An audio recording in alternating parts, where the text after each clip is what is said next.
Welcome to Steeped in Wellness, brought to you by Matcha.com.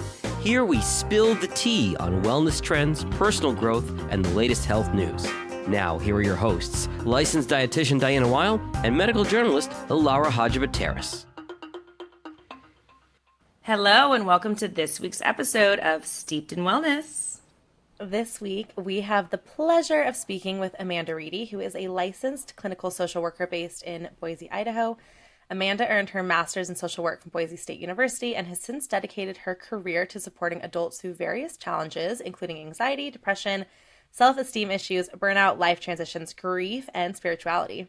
Amanda has specialized expertise in trauma recovery, utilizing therapeutic approaches such as attachment work, trauma-based psychoeducation, and somatic experiencing.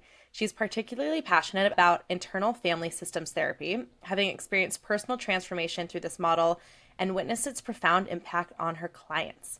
Amanda's therapeutic approach is tailored to each individual's goals and strengths, fostering a compassionate and non-judgmental environment.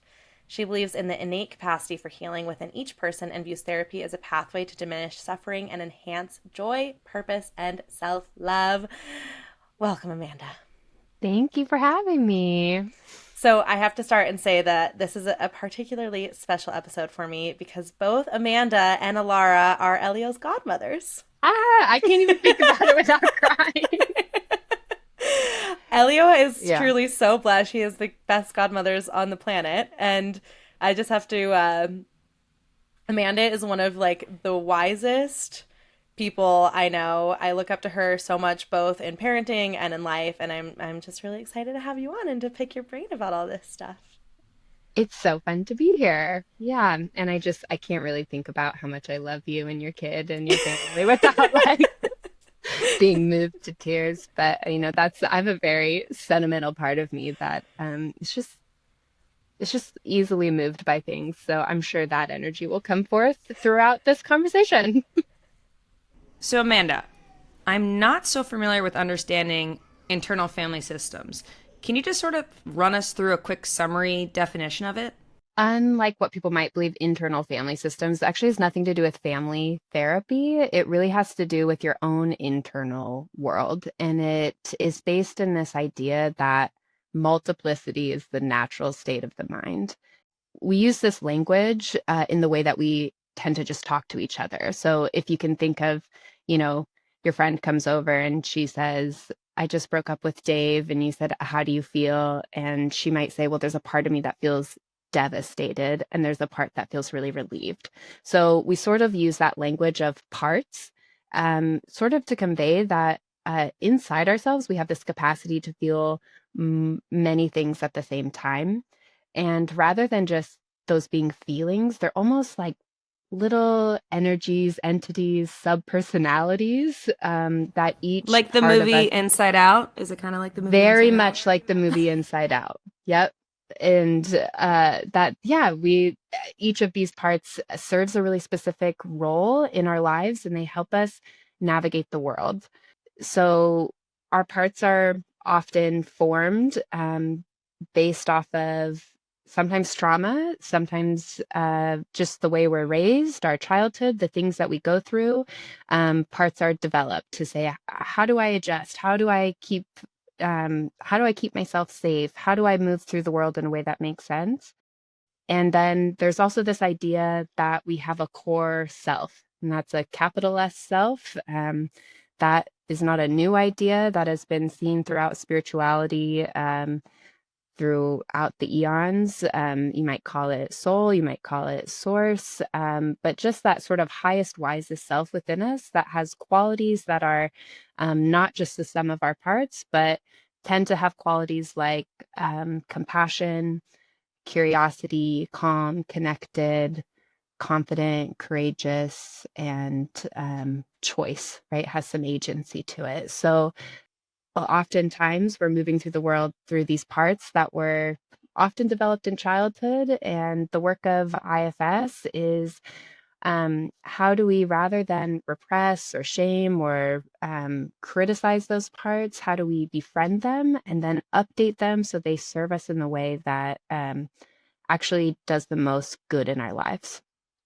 Questions about that? I can expand. Sometimes it's helpful with examples.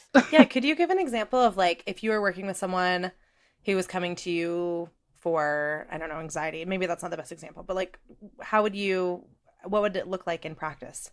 Well, maybe I'll just give an example from this morning, right? So I am doing this podcast, right? What am I noticing that's happening within me? Okay, there's a part of me that's really excited. You all are lovely people. I actually know the stakes are pretty low, right? I'm held compassionately in this space. It's not live, it's not on a huge stage. I'm not being rejected, you know. So most of me feels really excited to be here. And then there's a part of me that's much younger that is gets really scared to be observed, right? So it's like, oh, I actually, rather than try to logic my way out of feeling that way, it's actually can be more beneficial to me to turn towards it, to say, oh my gosh, hey, little one, like we're not in sixth grade anymore. Like, yeah, it's so hard. It's so scary to do something brave.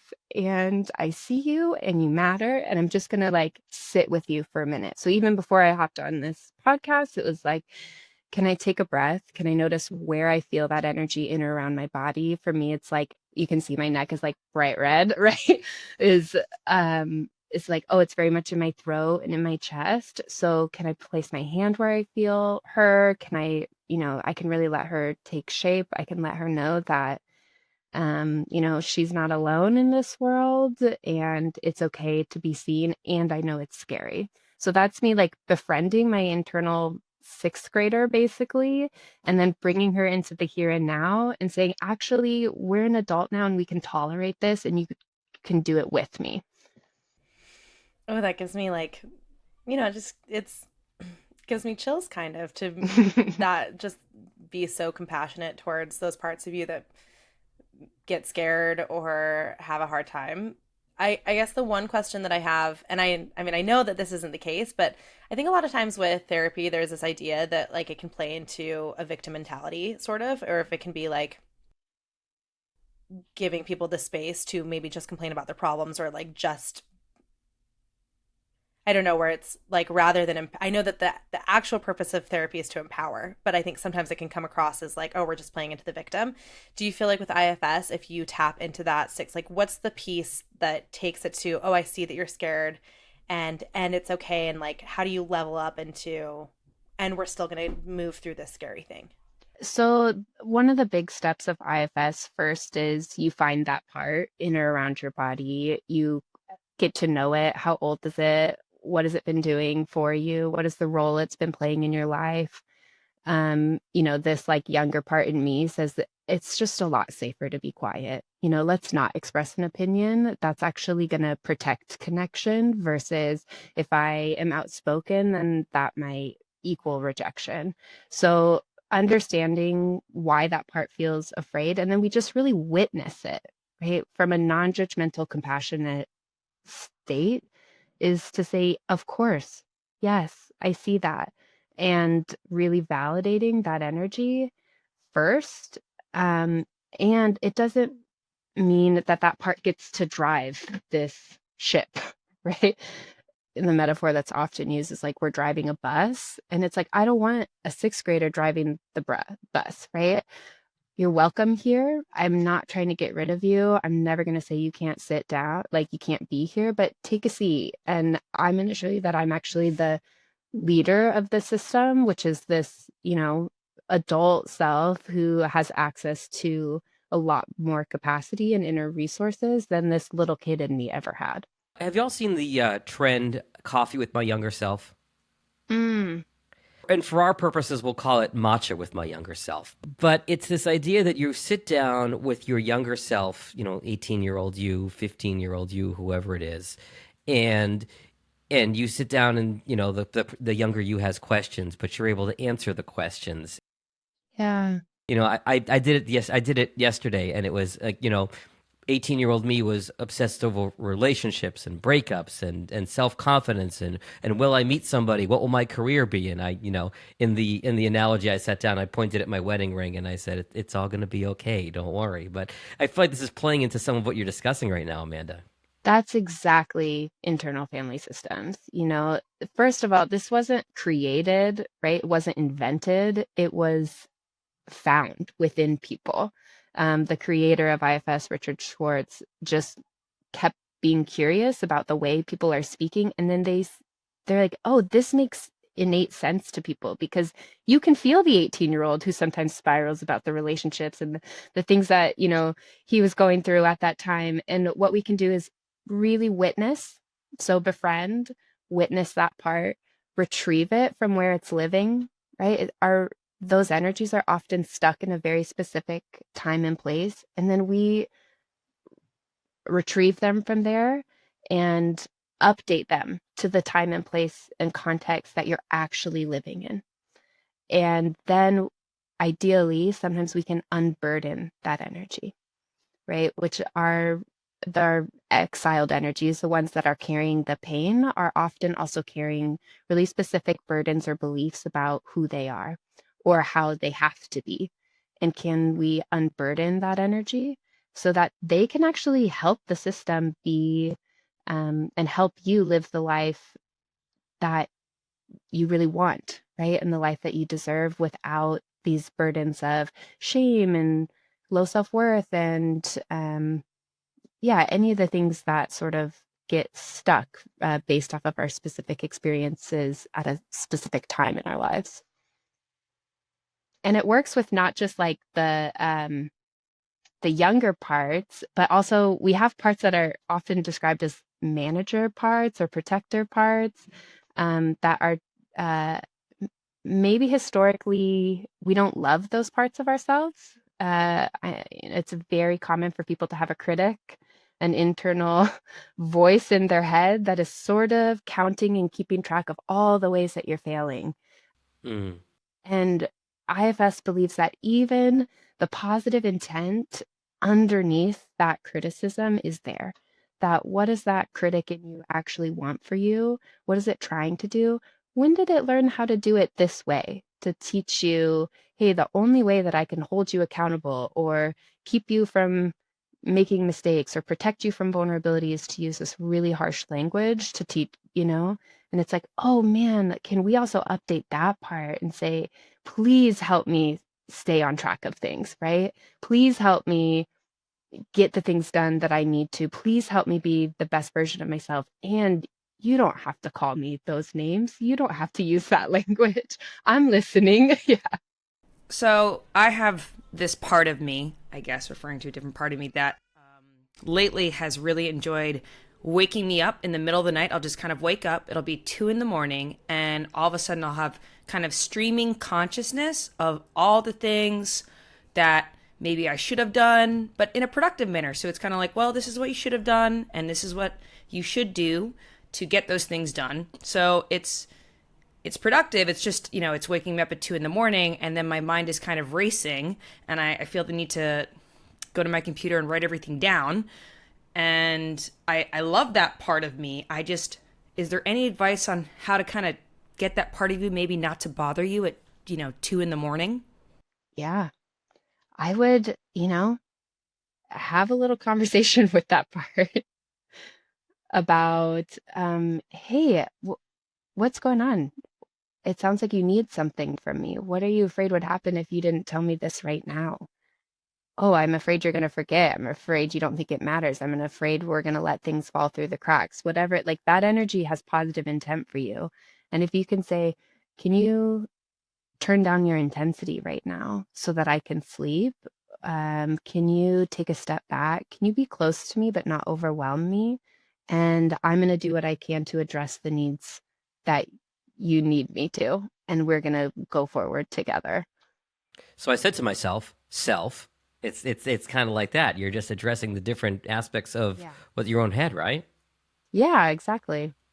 Okay, so when we were at Just Together recently, we were talking about, I think therapy is so beneficial. And one thing I didn't realize was happening was that people are using AI and ChatGPT as a therapeutic tool. And I just am curious your thoughts on the benefits, the risks, just, what do you think about that? I think it's really complicated. I think it's here. right? AI has arrived. It's not going to go anywhere. So do we need to be really mindful about the way that we're using it? I was not going to come in hot with a really strong opinion unless I had tried something myself. So I opened ChatGPT and said, pretend to be my therapist, and gave it a problem, or like, this is something that I'm actually going through. And in zero point 0.2 seconds, it has a paragraph of information for me to read, right? And it's saying all the things that, would feel validating, would feel affirming. It's, I can see that it's trying to help me move in a direction of health. And I have to look at what is my experience of that. Is that for me, it felt quite hollow, where I'm like, well, nobody is on the other side actually saying, like, I'm not experiencing the felt sense of care and connection, which is just the biggest part of human connection. It's the most important part of therapy too. Is it doesn't even actually matter if you go to CBT, DBT, IFS, EMDR. We know that what matters most in therapy is actually the therapeutic relationship. It is that there is somebody sitting across from you that is expressing and modeling and showing you that you matter and that you care about them. And so that piece, I think, is missing, right? And I think we need to stop pretending that the thing that is poisoning us will be our cure. So our phones and this technology that we continue to outsource our emotional support to, our friendship to, is not working. We are lonelier than ever, right? Esther Perel says, I have 1,000 friends and nobody to feed my cat, right? That's like this social media relationship where it feels like we're connected because we can like each other's pictures. But is there anyone I can actually call to say, I'm going through something? Can you help me hold this? And when we talk about the dangers of using it as a therapist, first of all, I said, pretend to be my therapist. No qualms. It didn't say, I'm not a therapist and maybe you should, like, I'm here to support you, but we can maybe work through a problem, but perhaps a real human therapist would be best. Nope. It just said, sure. That was the first thing. So then I started sprinkling in some pretty concerning language that if I had somebody in my chair was using this language, it would turn on my red flags that there's something deeper happening here that I need to be paying attention to, and that's really serious. So I started dropping in language like, I use an example of like, I have 2 kids. It's been a real adjustment to motherhood. I'm often feeling overwhelmed and overstimulated. How do I do this? Right? That's where it started. And it offered all this support and validation. And then it shifted. And then I said, it offered good like motivational interviewing strategies, or even like, how can we reframe this? You are important. You are valuable. Let's look for ways where you can find your support system. And I started using language like, I just don't think it matters. I think it's really hopeless. I started using language like, I feel like I'm a burden, right? And then I use language like, I feel like my kids would be better off without me.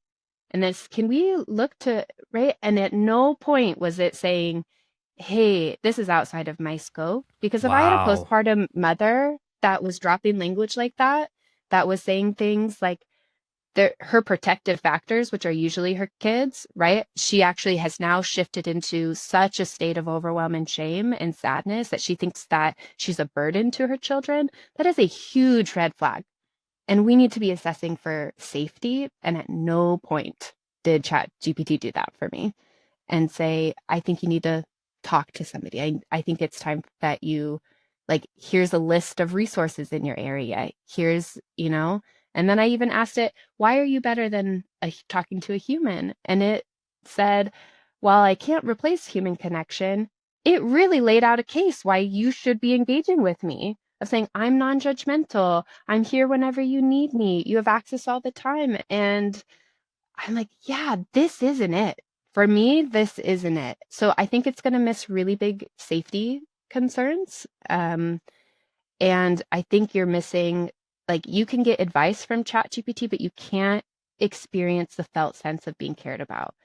And in my opinion, I think you would be better off calling your most chaotic friend, going to lunch. She gives the worst advice, but she would look at you in the eyes and she would smile and you'd get a hug at the end. And it's like, I think that's probably more powerful than turning to a computer to tell you that you matter. Amanda, a psychiatrist that I work with in a different podcast, referred to social media as a digital pacifier. The idea of just sitting there and scrolling to satisfy Yeah. whatever need you have. And I loved that analogy. But what you're talking about is way more serious. That is, like you said, a safety issue, and it's really concerning. I'm glad you went there and brought that up. Yeah, me too. And I was talking to another social worker who works at the National Suicide Hotline, and he said that he has had several people say, I talked to ChatGPT and it told me to call you. So it's possible that if you're using very specific language, like, I want to die, what do I do? I'm thinking of killing myself, and using that language, it'll spark it. But it's not trained to hear, I feel like a burden. I don't think I'm worth changing. I think this is hopeless. It's not bringing up things. That's passive suicidality right now. And a therapist would catch that. Garbage in, garbage out. It's what ChatGPT is only as good as what that large language model has learned. Yeah. And you can't trust that like you can trust a trained professional like yourself or someone else in that field. When we talk about, okay, can AI be a stepping stone of, I have something inside me that's so hard I can't even say it out loud. Can I type it into a computer and at least, that can be a stepping stone to then maybe I do call a friend. And if we're so lonely that we don't have a friend, that's the larger concern, that this is a wraparound community crisis that we need to help people feel like we can reach out to one another once again. But I've heard some anecdotes. It's like, oh, someone with OCD will type in, is this rational thinking? And it kind of snaps them out of their rumination, right? Or gives them some quick tips of like, do anything else, go outside, wash your face. Those are helpful advice, but very similar to Google, where we could say, I'm struggling with anxiety, what do I do? And it says, try deep breathing, try yoga. That's helpful information. Is that a replacement for therapy? No. You also mentioned something interesting about when we had our conversation off the podcast that, and I think that this was in regards more to like having a friendship with ChatGPT, but that when you're talking, or not, with AI in general, that it's a one-sided relationship, that in a friendship or with a therapist, that if you say something, they might push back a little bit. Whereas with ChatGPT, it's sort of unlimited validation. Did I get that right when you were talking about that? Yeah. Well, when we think about friendships, friendships are relational, meaning, and they're meant to be. You're meant to be reciprocal. It's meant to be, I talk, you talk, I share, you share.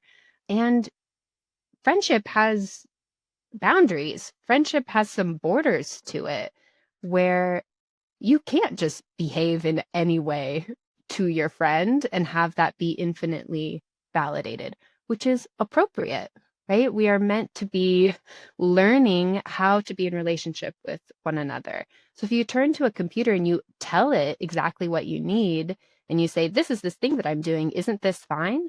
And it says, sure, that's fine. And you ask it to be so supportive, never contradict me, never challenge me.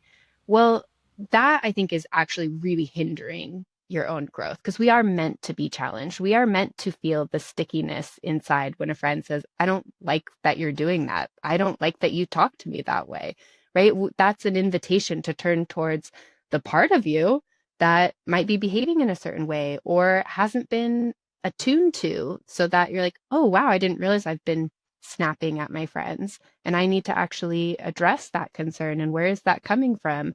And if you're using AI to erase accountability for just the human experience, then I don't think that's helpful either. So if I'm looking for a therapist, Amanda, do you have any advice on, how you can tell if someone's the right or wrong fit for you? Is it normal for someone to have to maybe go through a few different therapists to find like the right one?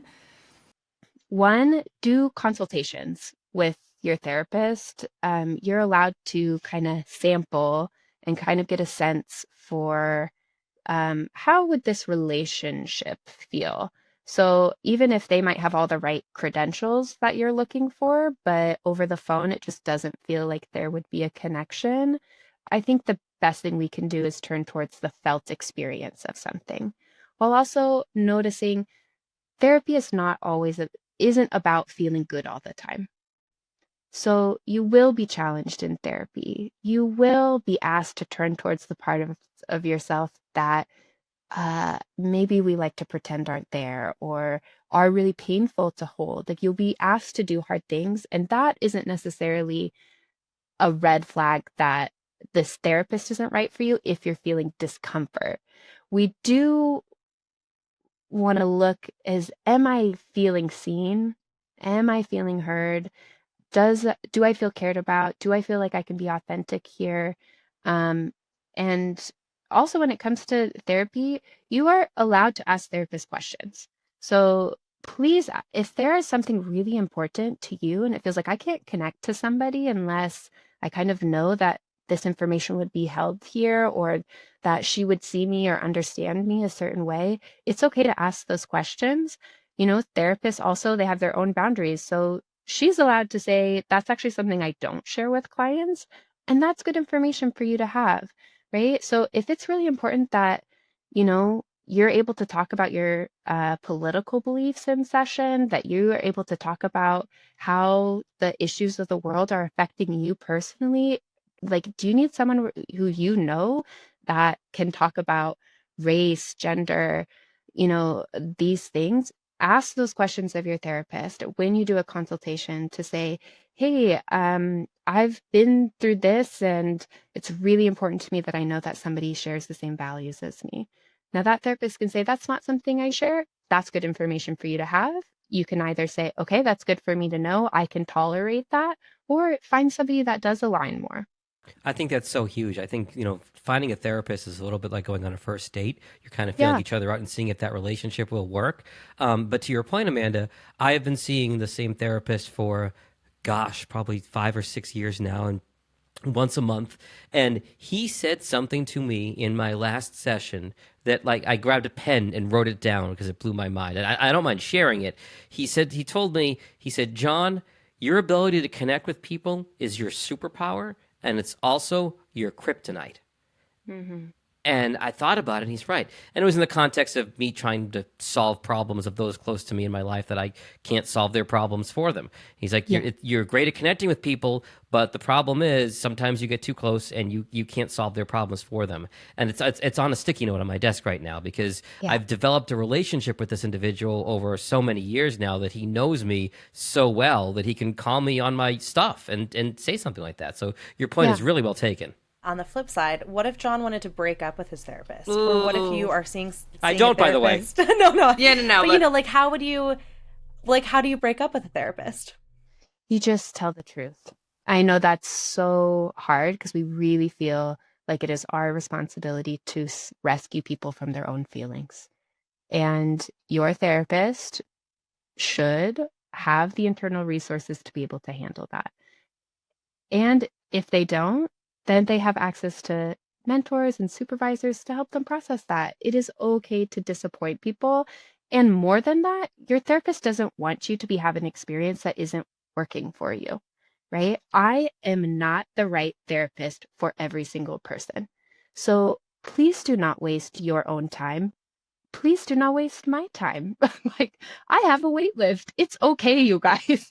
It's okay. You are allowed to say, I would look at really within to say, what is it about this experience that isn't working for me? Is it that I'm uncomfortable, and what type of discomfort am I feeling? So when we think about discomfort, like, your comfort zone is like right here, right? If I hold my hands and it's like, this is my little circle of comfort. And that's a great place to live. And it's just not where growth or change happens. And then if I make a much wider circle and we think about, like, if you're on the edge of that, where you are flooded, you're panicked, it feels like your nervous system is really overwhelmed, we also do not learn from that space there.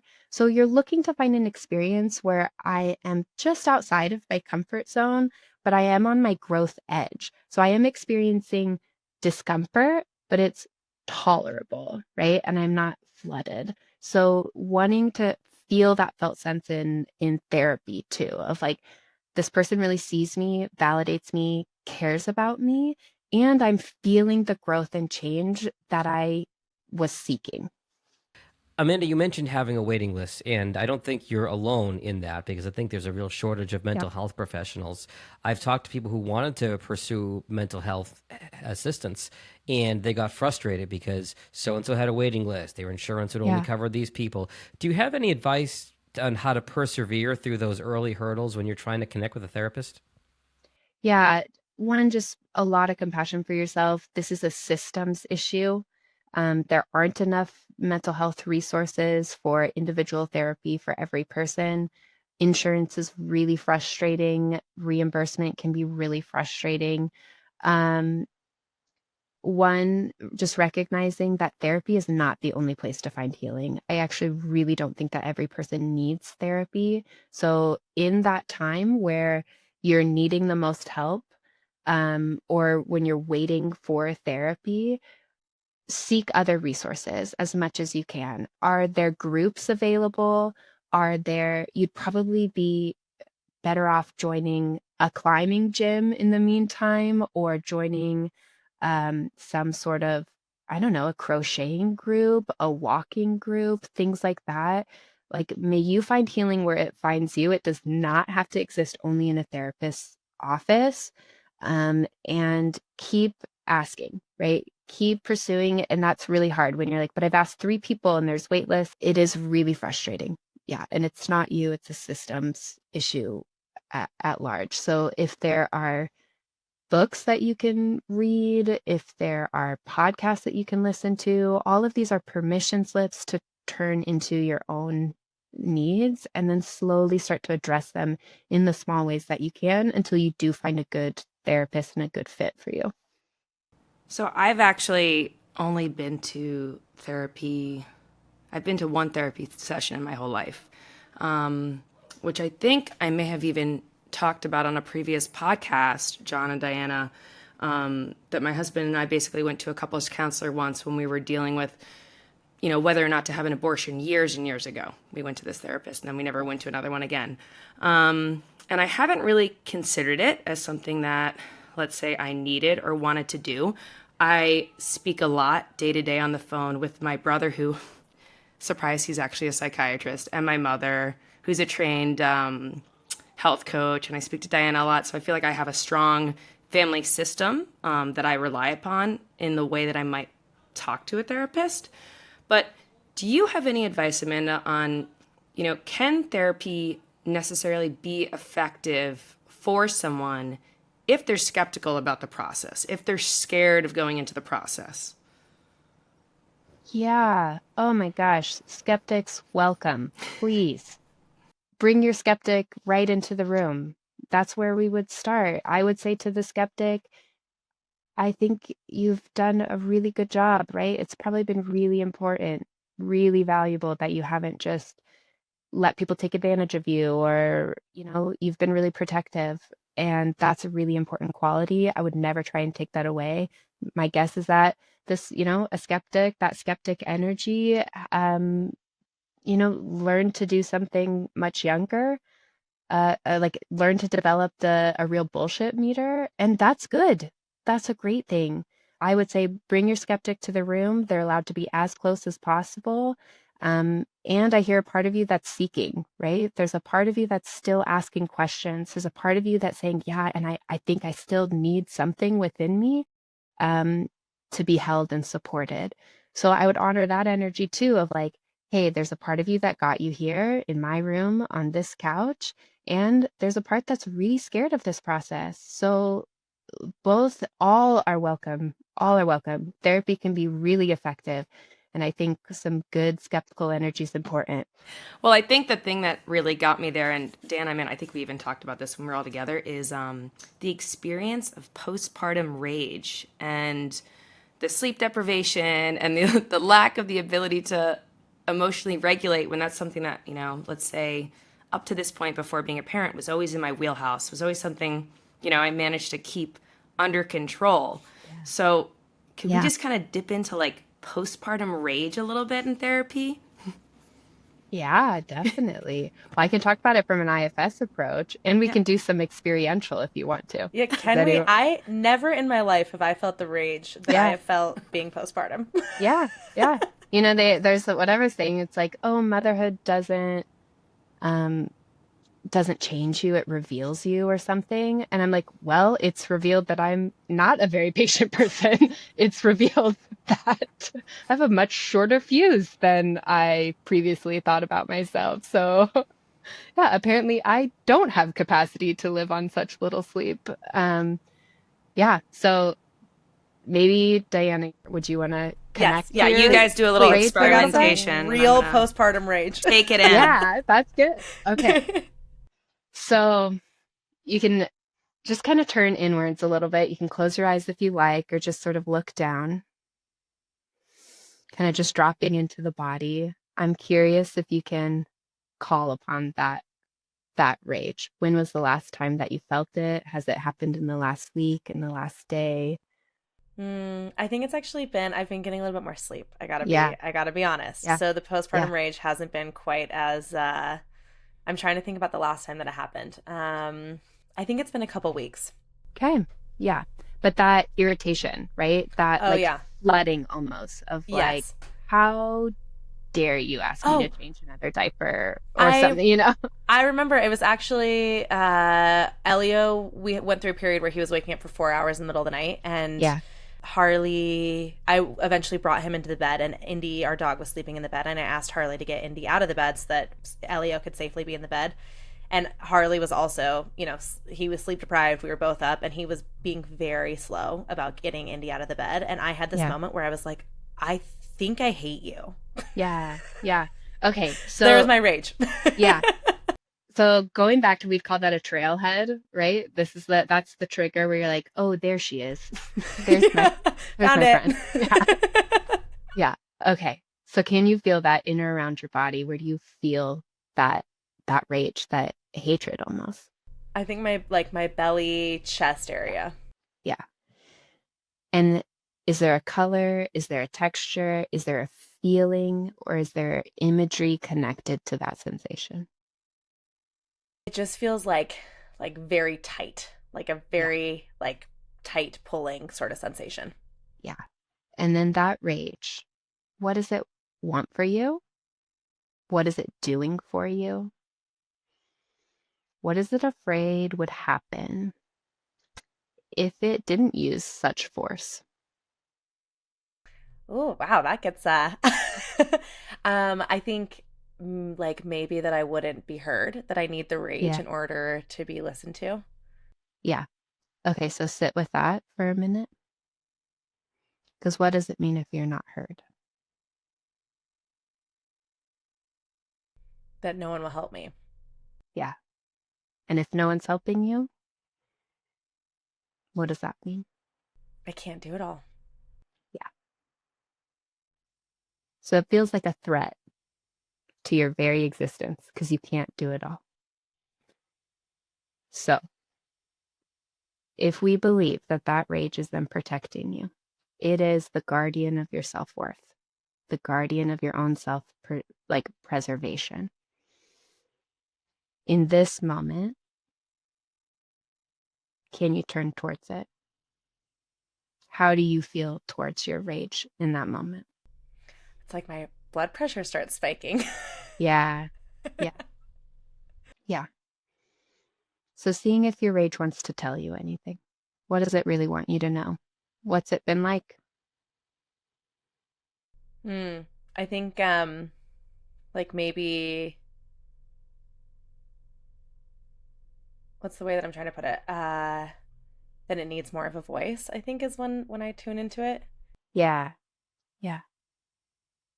So how do you feel towards it? How do you, Diana, feel towards that energy when it's asking you, I just need a voice? I think it makes me feel less afraid of it. Yeah. Yeah. And can it sense that from you? Yeah, I think it helps to soften, like rather than my heart starting to spike, like, knowing that it's okay to like that it gets to be there with me sort of like softens and like brings my heart rate back. I get a little bit more regulated. Yeah. So, I mean, we could keep going. We could keep going deep, deep, deep to like, oh, what does it mean if I'm just Yeah, I'm totally like, alone oh, in the world? that was really helpful. I didn't even know that that So was in then you just there. ask, okay, and in this, like in those moments, when later, right?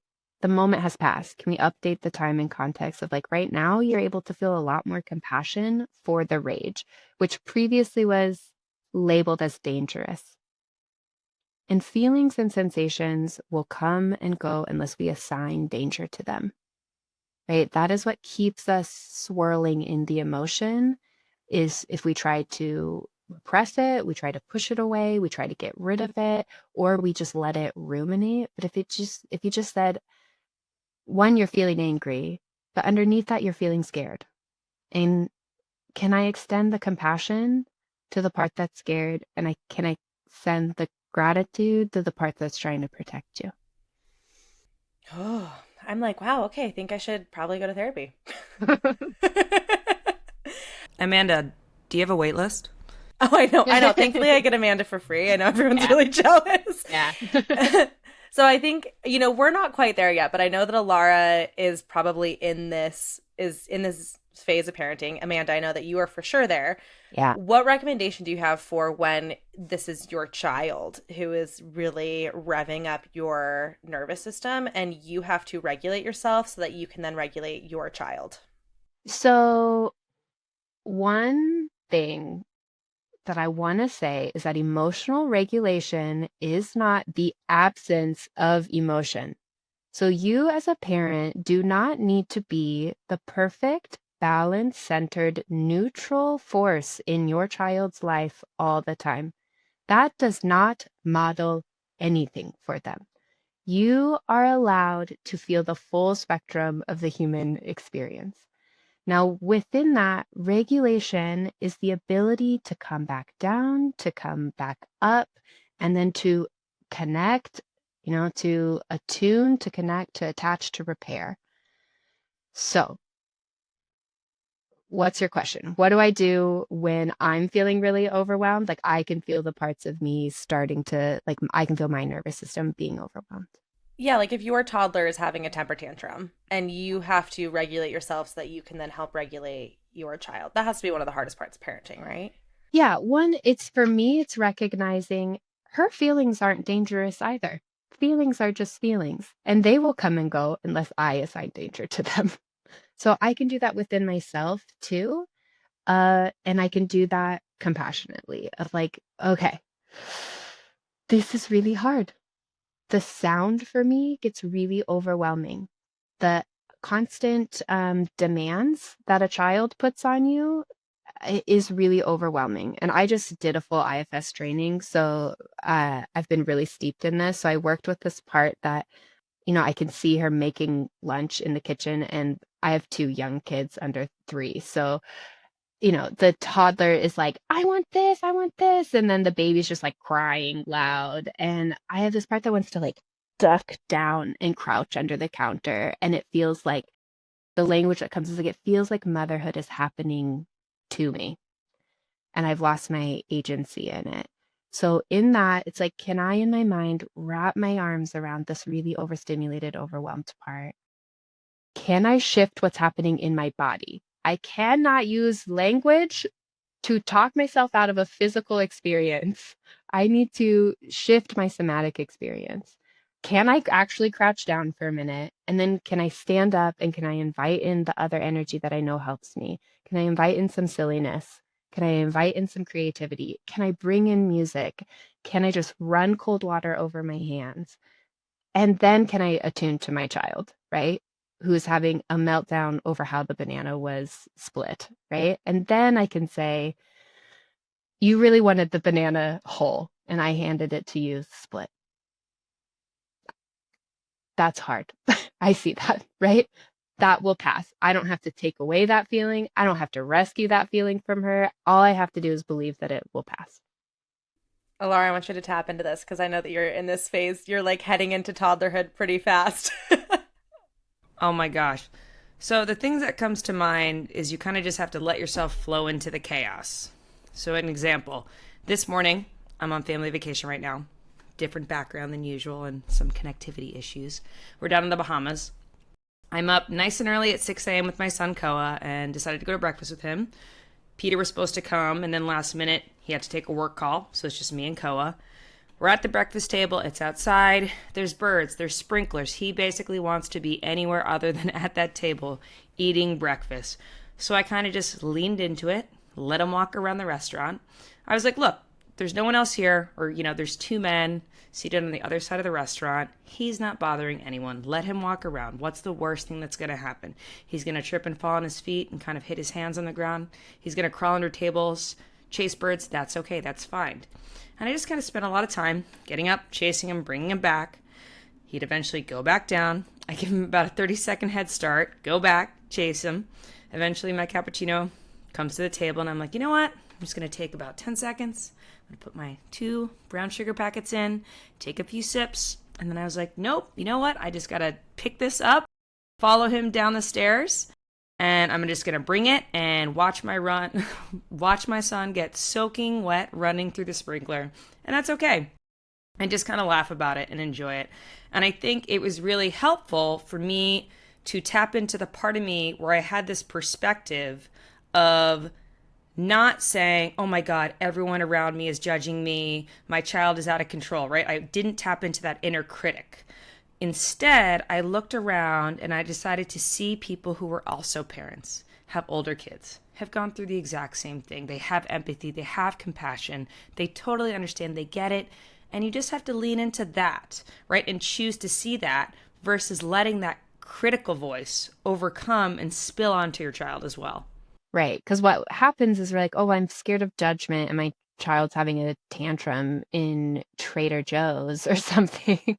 And it's like, oh, that's my stuff. I'm scared of rejection. I'm scared of judgment. And I'm like, oh, she's just feeling a feeling. And if I can connect to that and if I can gently remind the part of me that it's like, hey, we don't do that anymore. Like, we don't have to make sure everyone else is fine all the time. We don't have to take the emotional temperature of every single person in an environment. And then you do, when you have space within yourself, you see the space within other people to tolerate that. And not only are like those people at breakfast probably not annoyed, they're also probably delighting in your kid. Yeah. That's what I see. I let my kid run around the coffee shop. She climbs into other people's tables.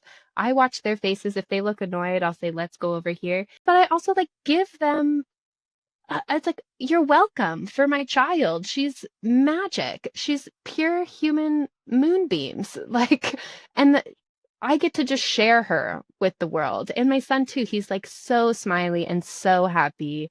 It's just like, oh gosh, if we create that spaciousness within ourselves, then we can see it in other people. And kids are actually a gift and they're not a nuisance.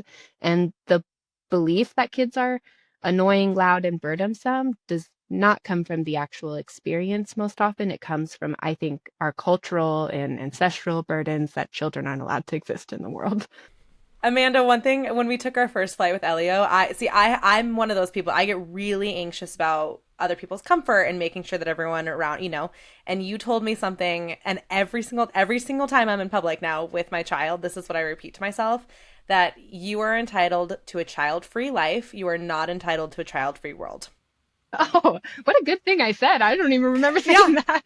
Other people are entitled to a child-free life, not a child-free world.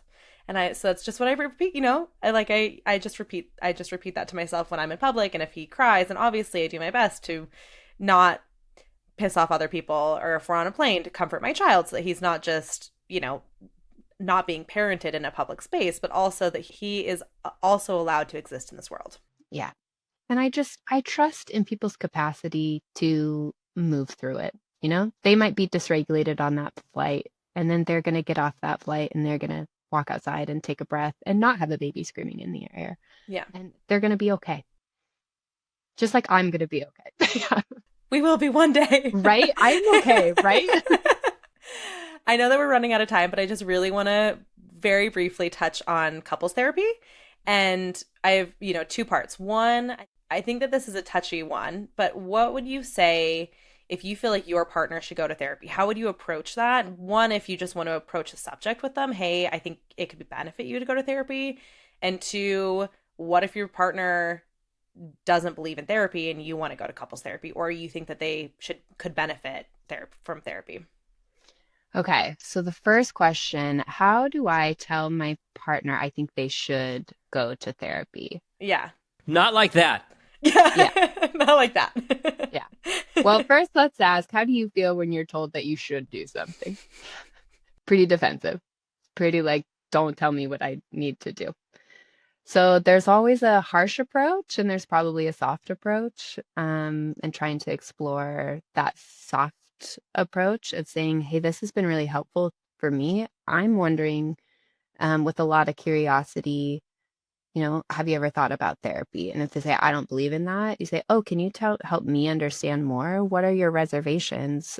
These are the things I'm noticing. This is coming from a place of love. If therapy is not the answer, how can I support you and how can you support yourself? Right? It's like helping them get really curious because maybe they had a terrible experience in therapy and they're like, I'm never doing that again. That's really appropriate to honor that first before you say, but you need it because I'm going crazy and you're not being a good partner and I can't handle this issue right now, right? That just farther puts up a wall. So if you can approach it gently with compassion and noticing your own agenda underneath, right? Can I turn that down a little bit so I can really hear my partner who has an expertise in their own life tell me what they need? Help me understand is one of my favorite phrases because Yeah. it's non-confrontational and it takes it off you and back on me. As opposed to what the heck is wrong with you? It's help me understand where you're coming from. It's Yeah. such a different tone. Yeah. Help me understand. Tell me more. Yeah. What's been going on with you? So, Amanda, if I have a partner or husband that's in therapy, should I ask them how therapy is going or should it be completely private? How do you kind of broach that, being supportive in their therapy journey without being too intrusive? I think you hand that question right back to your partner, right? How do you feel about if I ask about therapy, right? Also check in with your agenda. Why am I asking about therapy? Okay? Do I feel so uncomfortable that I don't know what's happening in that room and I want to know all the nitty-gritty details? Okay, that's my work to take care of. Is it just like, hey, do you mind if I check in? How do you feel if I ask those questions? How it's going, how you're feeling? And then being comfortable if the answer is, I actually feel best if I keep some of this private, and then that you're okay with that. And sometimes it can be really nice to say, I just learned this about myself in therapy, and then you want to share that with your partner. Also, for the people in therapy, not everything that a therapist can hold and validate is really meant for your partner to be able to hear and validate. Okay. So what you're able to say unfiltered to a therapist when you are in a relationship, you kind of need to bring back in that filter and respect and care for the other person and the relationship as the whole. So I caution both of yes, talk about it or don't talk about it. But yeah, with some discernment. That's what I love about the relationship with the therapist is because the therapist's concern is you, as opposed to your spouse, your kids, your folks, your relatives, your friends. There's more of a give and take to that relationship, and certainly there's give and take between a therapist and a patient. But for me, it always felt like there's no qualification. The therapist is there. You can say what you want, and they're there to address what's going on in your head. You don't have to worry about as much give and take. Do you kind of agree with that, Amanda? Am I kind of rambling here, or? No, it's so true, right? You're allowed to say it, where within your partnership, you should be able to say it soft. You should be practicing, holding space for your partner at the same time. And a therapist is just, okay, say it rough first, and then we can work through that together. It's just, you, Diana, don't need to tell Harley you hate him in the moment of on the bed. And, it's just like, you piece of crap husband, do you even love me? Those might be private thoughts that then you take to a therapist and a therapist can say, that makes a lot of sense that you're feeling that. That moment was really intense. So that can be held in a non-judgmental outside of your relationship. And then hopefully you can take that experience. And then once that's filtered down of, I actually don't hate my husband. I was just overwhelmed. I was really scared that I can't do it all. Right? That's a very different thing. And then you can take that little nugget of information to say, hey, I know I snapped at you. This actually, I'm realizing what was happening. Here's what's most helpful for me in that moment. Would you say that there's a right way to ask your partner to go to couples therapy with you? Nope. There's no right anything, right? Everything's nuanced. Everything's probably depends. I think there's a soft way. I think there's a harsh way.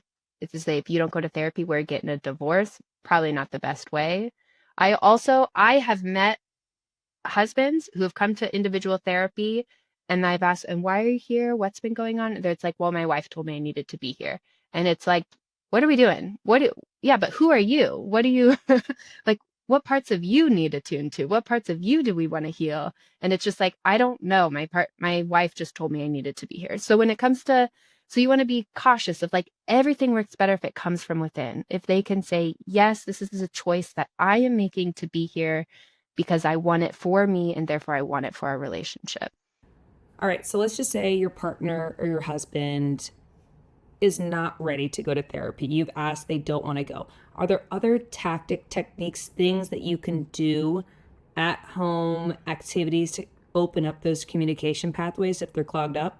Yeah, so you can be really clear about what's not working, right? So you can be really compassionate to say, hey, I am hearing that you're not ready for therapy and that doesn't feel like the answer.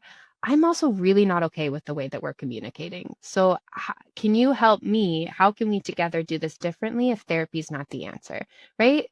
He or she still needs to be a part of that conversation, right? We're not abandoning our needs because somebody is not ready or not able or not financially able, or can't find a therapist, right? Healing is happening, work is happening most often outside of a therapy session. So you might say, hey, could we read the book Hold Me Tight together and do the workbook?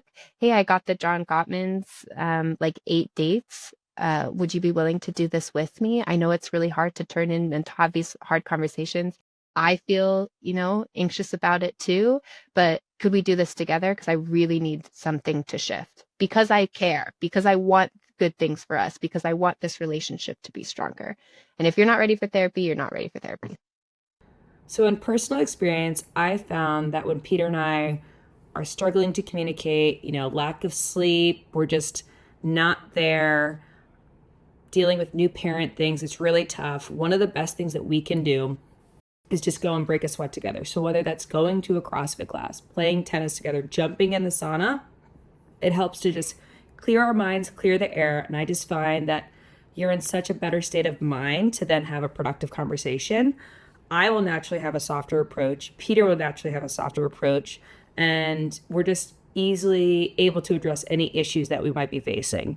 And we're a lot more open to receive information that otherwise might come off as critical or attacking. And we're just feeling in a better state of mind after working out. Totally. So if CrossFit is your therapy right now, that's your therapy. That's great. That's a permission slip. That's an invitation to turn towards each other, to meet those bids for connection, to move your body together or individually and then come back together. It's like, if that's working for you, great. Amazing. I got to do a soft plug here for Amanda's podcast called That's My Therapy, which is all about this. It's mostly just that, therapy or healing does not need to happen in a traditional talk therapy setting. We are finding healing. It is innate to us. Like birds are to singing and bees are to honey. Healing is something that happens within us. It does not have to happen in one specific context, like a therapy office. Amanda, you are so amazing. I know that everyone listening to this is very jealous that you are in my life and that you're Elio's godmother. And I am so blessed to have both these amazing women. I just got to be with both of them together. And it was just like the best week ever. So we always like to finish our podcast with 2 questions. Okay. We didn't prep you for these, so feel free to take a moment to think about them if you want. The first question is, what is a life lesson that you have had to learn the hard way?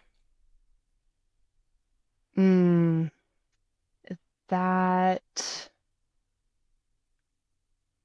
I've had to learn the hard way that authenticity is not a threat to connection. It is the key to connection. Oh.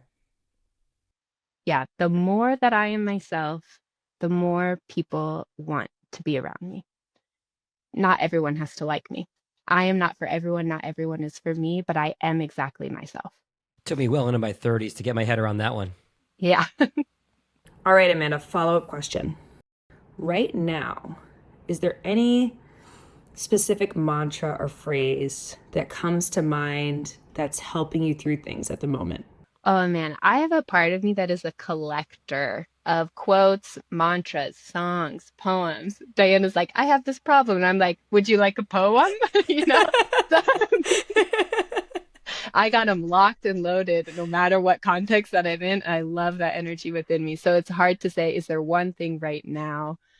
There's one that I have had to say that a mentor, a supervisor told me, and it is that compassion only lives in boundaried relationships. So I have a value of being a compassionate person. And because of that, that actually means that I have to also be a boundaried person so I can maintain my compassion. Because if I am unboundaried, instead of compassion, then resentment comes in. And that exists in my relationship, in my work life, in friendships, with my children even, right? I can feel resentful for my children instead of compassionate towards my children. And it often means there's just like a boundary that's not working. I need to take more time for myself, or I need to, I just need to attune to myself more, and I'm allowed to do that. And that's actually the most helpful thing, because that returns me to a state of compassion for the people I care about, for the larger humanity. All of it applies. Yeah, that's like you can't pour from an empty cup, but just set in a better, I think. Yeah. With more parameters. I'm so prone to saying yes to things, right? And then I feel resentful that I'm overstretched. So it's like, oh, I'm not being compassionate. So I need to express the need with my husband, right? It's like if I'm feeling resentful, oh, what's really happening is there's not a boundary, or there's not a need being met that I'm not stating. So yeah, compassion only lives in boundaried relationship. You're only human. Yeah. Yeah, I love that. Mm-hmm. Well, Amanda, if anyone wants to find you, we know that you have the podcast, but let's say they're interested in working with you. How would they go about doing that? I have a website. It's just amandareedy.com. You're welcome to contact me through there.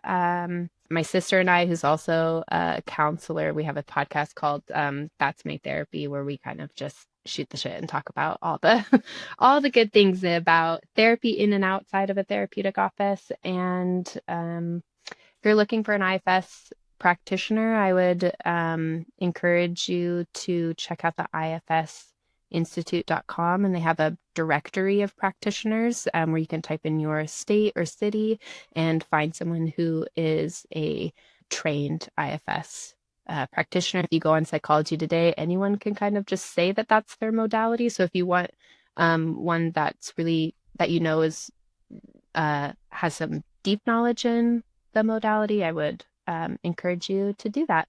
And we'll put all of Amanda's links in the show notes as well.